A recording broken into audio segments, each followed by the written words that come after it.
తండ్రి అయిన దేవునికి మహిమ కలుగునుగాక. ప్రభువును ప్రియ రక్షకుడైన యేసుక్రీస్తు నామంలో ప్రియ సహోదరి సహోదరులందరికీ హృదయపూర్వకమైన వందనాలు తెలియచేసుకుంటున్నానండి. సోదరులారా, ఈరోజు మన టాపిక్ అడుగు ప్రతివారు పొందుకొన్నారా? మరి కొందరు పొందుకొనలేదు, ఎందుకు? ఈ రెండింటి మధ్య తారతమ్యత ఏమిటి అనే విషయాన్ని బట్టి మనం ఆలోచించడం ప్రయత్నించేద్దామండి. సో అడగండి అని స్వయముగా కుమారుడైన క్రీస్తు ప్రభులు వారే ఈ మాట పలికారు. మీరు అడగండి, అడుగువానికి ఇవ్వబడుతుంది, అడుగు ప్రతివారు పొందుకుంటారు. అడగండి, అడిగేటప్పుడు ప్రతివారు కూడా పొందుకుంటారు అని చెప్తూ ఇంకా కాస్త కిందకు వస్తే మరి అడుగు వాటి అన్నిటి కూడా పొందుకోవటం నిత్యము నా తండ్రి తప్పనిసరిగా మీకు ఇస్తాడు, కన్ఫామ్ అని చెప్తున్నాడండి. ఎక్కడా అనంటే ఆ కొండ మీద ప్రసంగంలో పలుకుతున్న మాట ఇది. ఈ మాటను చదువుకొని సో క్రీస్తు ప్రభులు వారు ఆ యొక్క విధానాన్ని కొద్దిగా ఆలోచించడం మనం ప్రయత్నించేద్దామండి. చూడండి, మత్తయి రాసిన సువార్త 7వ అధ్యాయము 7వ వచనం. అడుగుడే మీకు ఇయ్యబడును, అడగండి. ఇదా అదా, మీకు ఏది అవసరమై ఉందో, ఏది కుదువుగా ఉందో, ఏది కావాలో అడగండి. అడగటం తప్పు కాదు, ఆయన అడగమన్నాడు కదా. సో అడిగే క్రమం తెలియకపోతే అడిగి ఇబ్బంది పడక తప్పట్లే. అడిగే క్రమం తెలియాలి. ఆ క్రమం తెలియనప్పుడు అడిగేది అక్రమమైనది అవుతుంది కనుక సక్రమైనటువంటి విధానంలో తండ్రి అక్రమైన వ్యక్తికి ఎందుకు ఇస్తాడు అనేది కూడా గమనించుకుంటూ మరి ఏం అడగమన్నాడో అడగటం ఎలాగో, సో అడిగితే ఎందుకు ఇవ్వలేదో కొందరికి, సో మరి కొందరికి చూస్తే అడగకముందు ఇచ్చేసినట్లు లేఖనాల్లో కొన్ని కనబడుతుంది. ఏమండి? సో ఈ 3 మాటలు ముచ్చటగా 3 మాటలు చెప్పుకొని ముగించుకుందామండి. చూడండి, ఇక్కడ అడుగుడి మీకు ఇవ్వబడుతుంది అంటున్నాడు. ఇంకా చూస్తే అడుగు ప్రతివారు అంటే ఇక్కడ కూడా తారతమ్యత లేదండి. ఈ కులము ఆ కులము, ఈ ఊరు ఆ ఊరు, ఎరుపు నలుపు తేడా ఏమీ లేదు. అందరూ ఆయన పిల్లలమే. ఏమండి? అందరూ అడిగేటటువంటి అవకాశాన్ని దేవుడు కల్పించాడు అని అంటే దేవుడు పక్షపాతి కాడు, అందరికీ ఉపకారం చేసేటటువంటి వాడు, అందరికీ అడిగితే ఇచ్చేటటువంటి వాడు. అందుకే అందరికీ ఆయన ప్రభు. సో క్రీస్తు ప్రభు కూడా ఆయన రక్షకుడు. ఏమండి? సో ఇటు మనం చెప్పుకుంటే మరి ప్రొలాంగ్ అవుతుంది కనుక ఇక్కడ చెప్తున్న మాట 11వ వచనంలో, మీ తండ్రి తన అడుగు వారికి అంతకంటే ఎంతో నిత్యంగా మంచివులను ఇచ్చును అంటున్నాడు. అంటే దాని అర్థం ఏంటి? భూలోకంలో తల్లిదండ్రులుగా ఉన్న మనమే మన బిడ్డలకు ఎంతో మంచివులు ఇవ్వాలని మనం అనుకుంటాం. ఎందుకు? వారి ఎడల ప్రేమ, వారిని కన్నాము గనుక మనం ఇచ్చేటిని బట్టి వాళ్ళు ఆనందపడుతుంటే దాన్ని చూసి ఎంతో మనం పొంగిపోతానికి. సో అది కాకపోతే మనం కష్టపడేదే వారి కొరకు కదా అనే భావన కూడా మనకు ఉంటుంది. అలా మీ పిల్లలకు ఆ పిల్లలు మిమ్మలను మరి రొట్టెని అడిగారనుకో రాతినిస్తారా? ఇవ్వము కదా. లేదు, ఒక చేపను అడిగారనుకో పామునిస్తామా? ఇస్తామా? ఇమ్ము కనుక ప్రియ దేవుని పిల్లరా, అది ఎలాగైతే ఎవరో వాళ్ళు అడిగిన దానికి మంచి ఇవ్వలని ఇస్తారని మీరు కనినటువంటి బిడ్డలకే మీరు ఇంత ప్రేమను చూపుతూ అంతగా చేస్తున్నారు అని అంటే, మిమ్మల్ని కన్నది మీకు బిడ్డల్ని ఇచ్చింది మీరందరు నా పిల్లలైనప్పుడు మరి నేను ఎందుకు అంతకంటే మంచి ఇవ్వలని ఇస్తాను, కన్ఫామ్, మీరు అడగండి అంటున్నాడు. సో అడిగేటటువంటి విషయాల్లో చాలా జాగ్రత్తగా తెలుసుకుని అడగాలని ముందే మనం మాట్లాడుకున్నాం కదా. సో ఆయన ఏమంటున్నాడు యేసుప్రభు చెప్పిన మాట, ఈ మాటను యేసుప్రభుల వారు ఆయనకు 2వ రాకడ గురించి చెప్పేటప్పుడు మరొక మాట చెప్పారు. ఆ మాట చదువుతాం చూడండి. మత్తయి రాసిన సువార్త 24వ అధ్యాయం 35వ వచనం. ఆకాశమును భూమియు గతించును గాని నా మాటలు ఏమాత్రం గతింపు, నేను పలికిన మాట ఏమాత్రం గతించిపోదు. నేను పలికేను అని అంటే ఒకవేళ ఆ భూమి ఆకాశం అన్నా గతించిపోతాయి, అవి నా మాట వల్లనే పలికేని ఆయన తండ్రి చిత్తాన్ని బట్టి. సరే అవన్నీ గతించిపోతావు కానీ నా మాటలు మాత్రం గతించవు. అంటే నేను పలికే మాట అంత స్టాండర్డ్, అది తప్పగా నెరవేర్చబడుతుంది. కాలాలు మారచ్చు, యుగాలు తరాలు మారచ్చు, ఒకవేళ వ్యక్తులు మారచ్చు, కానీ నేను పలికిన మాట మాత్రం మారదు, తప్పనిసరిగా అది నెరవేర్చబడుతుంది తగిన కాలమందు అని పక్కాగా స్టాంప్ వేసినట్టు కనబడుతుంది కదా. సో అంటే దాని అర్థము ప్రియ దేవుని పిల్లలారా, అడుగు ప్రతివారు పొందుకుంటారు అన్నది నిర్ధారణ చేస్తుంది కదా. అందుకే ప్రియ దేవుని పిల్లలారా, అడగాలి, ప్రతిదాన్ని అడగాలి. అంటే ప్రతిదానికి ఆ తండ్రి అయిన దేవుని మీద ఉన్న ఆధారపడాలి. కుమార క్రీస్తు ప్రభుని బట్టి మనం అడగాలి. ఏమండి, అడుగుతూ ఉంటే మన మనసు ఏంటో దేవునికి అర్థమైపోతుంది. ఏమండి, దైవ గ్రంథాన్ని చదువుతున్నప్పుడు దేవుని యొక్క మనసు ఏంటో మనం గ్రహించడానికి అవకాశం ఉంటుంది. మనం ప్రార్థించిన భౌతిక అవసరతలు కానీ ఆధ్యాత్మిక సంబంధమైనటువంటి మరి ఆ యొక్క అవసరతలు కూడా తీరుతూ ఉంటాయి.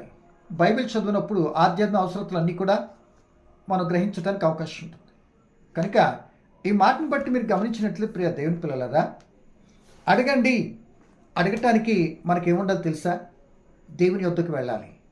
యాకోబు గారు అంటారు, నా యొద్దకు రండి, నేను మీ యొద్దకు వస్తా.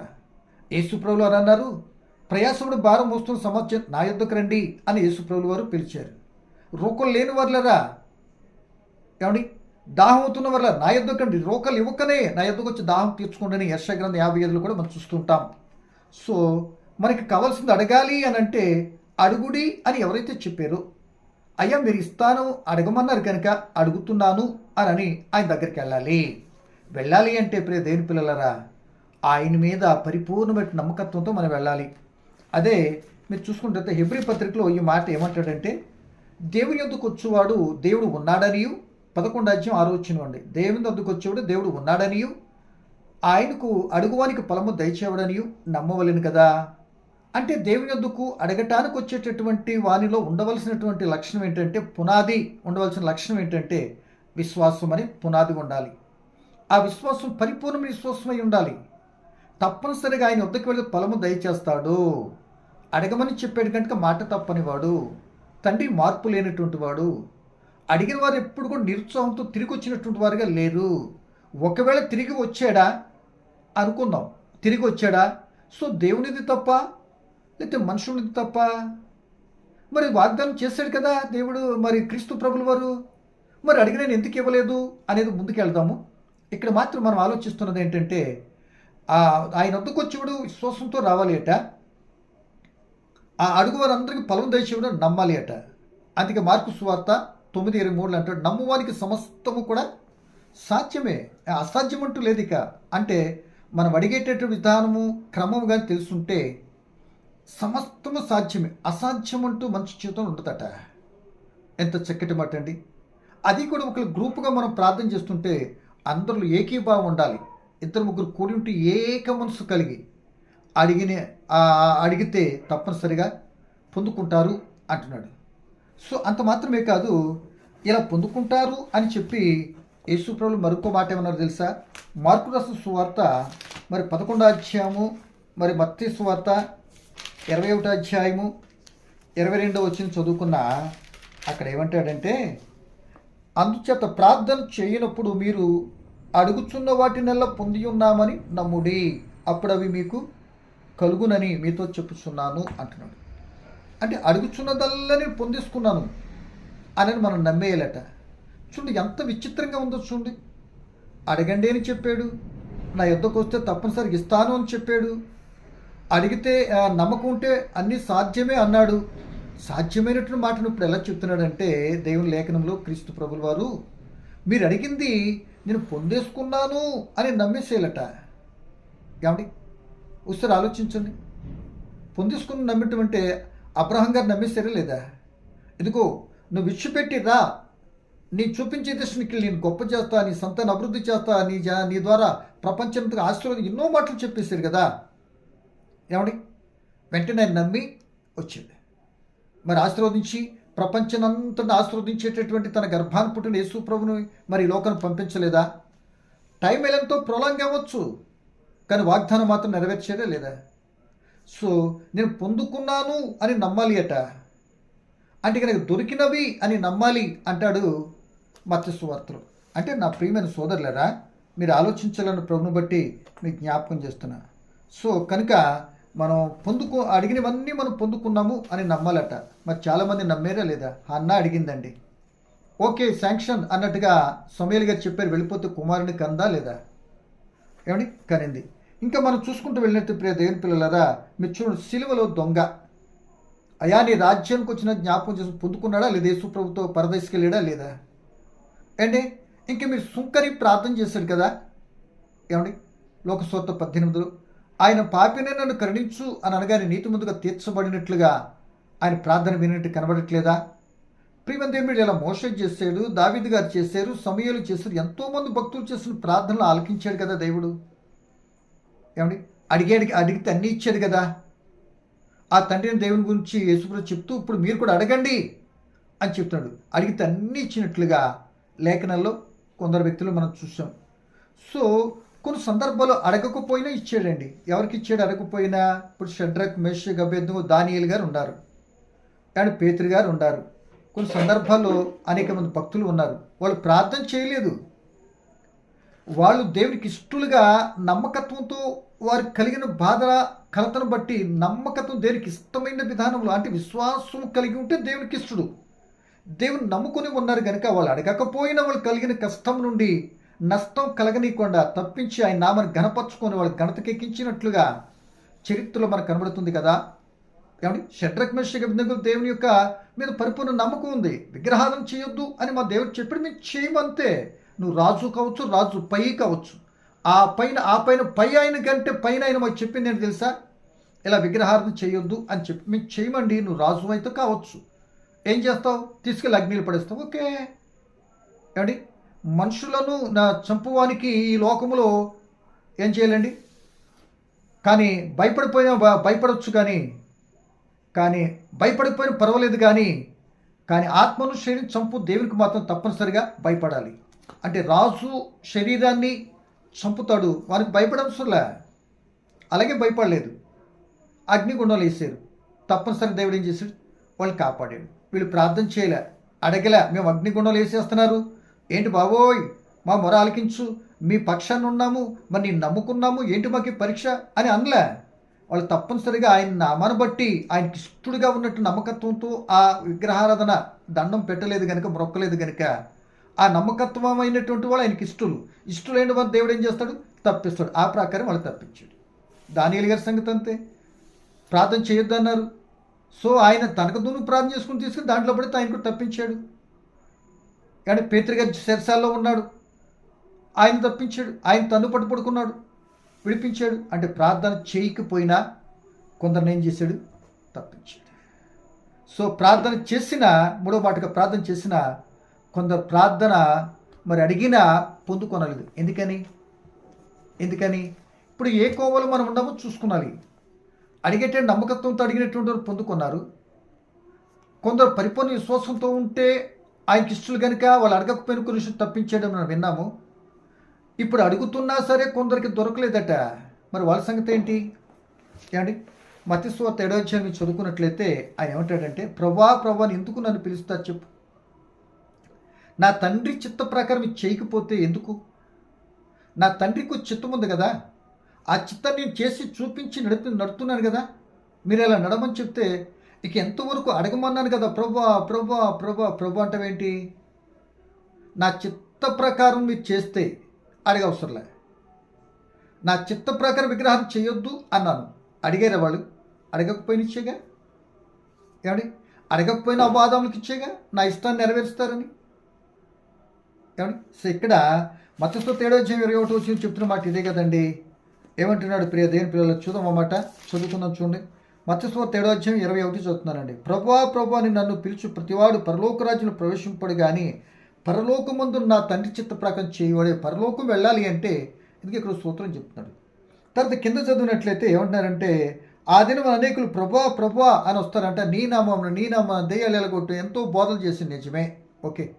కానీ మీరు ఎవరో నాకు తెలియదే, అక్రమం చేయవర్లారా, క్రమం లేనటువంటి వారా, అక్రమ కార్యాలు చేసినటువంటి వాళ్ళ. అదేంటండి?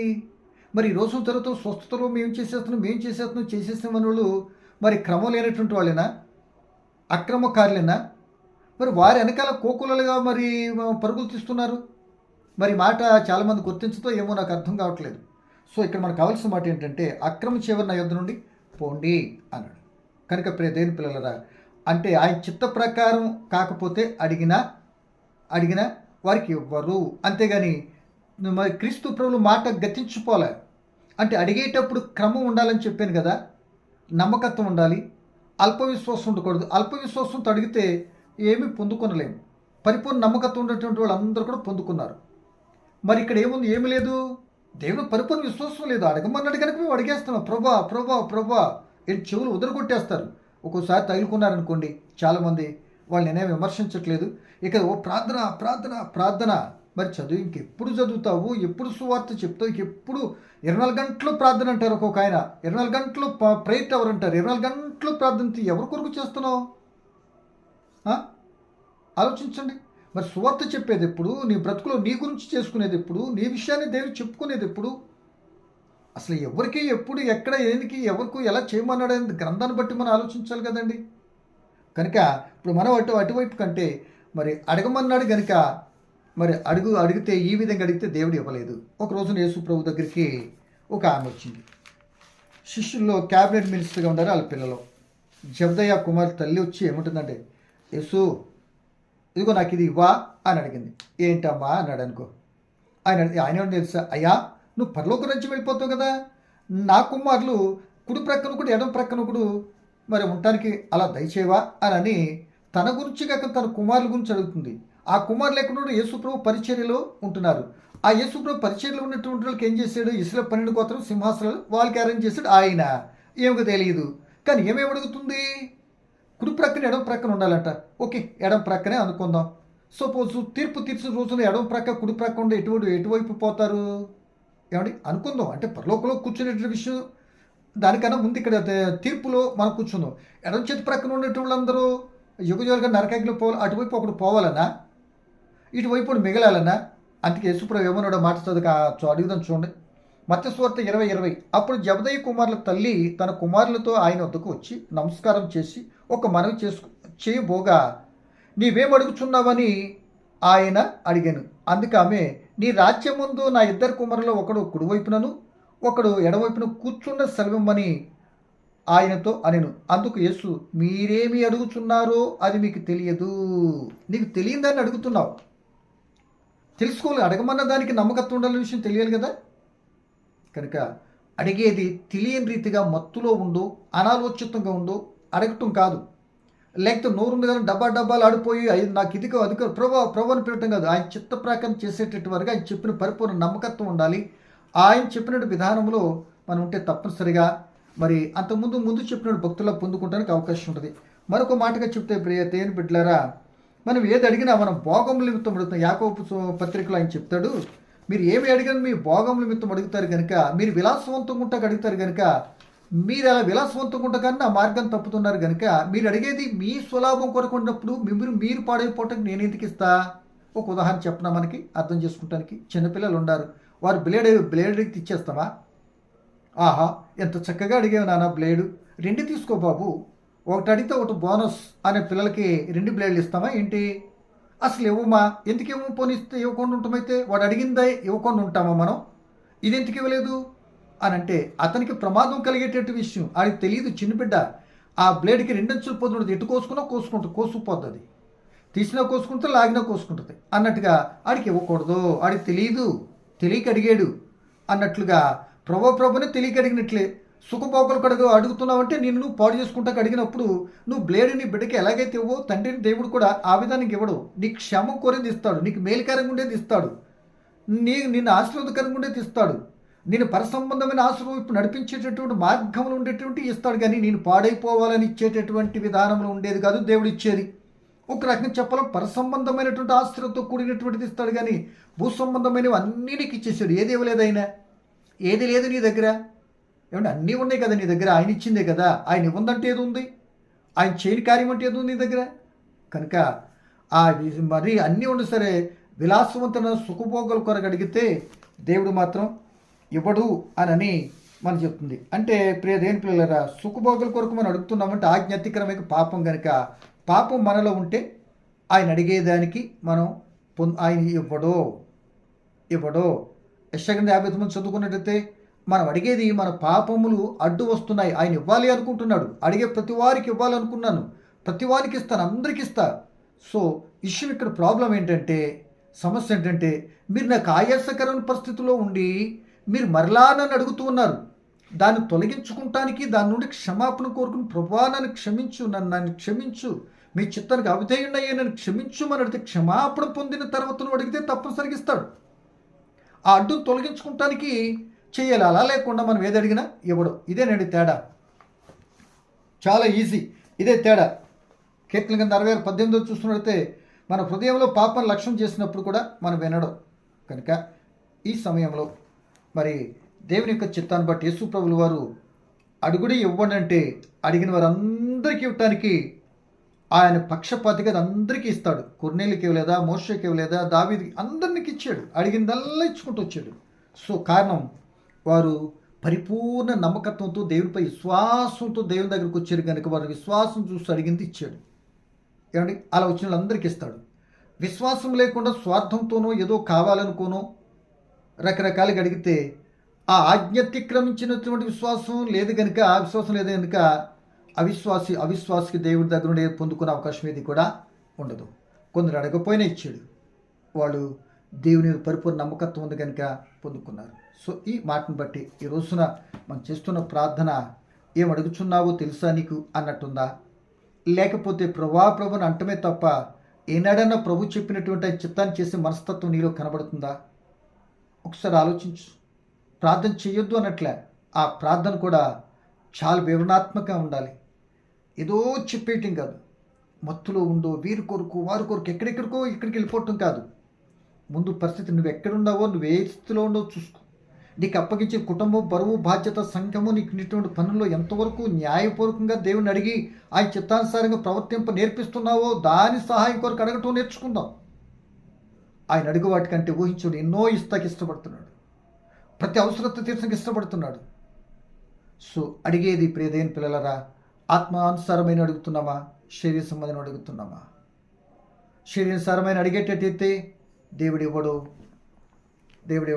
ఆత్మానుసారం అడిగితే తప్పనిసరిగా ఆయన చిత్తాన్ని మహింపరిచే వ్యక్తి ఉంటావు కనుక ఆయన ఇస్తాడు. మరి ఈరోజు ఏ స్థితి ఏం అడుగుతున్నావు గుర్తిరిగి ఆయన చిత్తాన్ని సాగిపోయి కృపని వాళ్ళని కోరుకుంటూ ఈ మాట ముగిస్తున్నాం. పరమ తండ్రి మీకు వందనాలు. పలకబడిన మాటలో పరమాత్మ నీ బిడ్డలు మేము గమనించి మీ చిత్తాన్ని సాగిపోయే కృప నీ పిల్లలు మాకు అందరికి అనుగ్రహించి మీరు మహిమ పొందమని, రేపటి కాల సమయంలో మరొక విధానంలో ప్రార్థన అంశం గురించి మాట్లాడుకుంటే ఆత్మ తోడ్పట్టమని, కృప చూపమని, విని బిడ్డలందరినీ ప్రార్థన యోధులకు మమ్మల్ని బలపరచమని క్రీస్తు యేసు నామమున ప్రార్థన అడిగి వేడుకుంటున్నాను తండ్రి. ఆమేన్.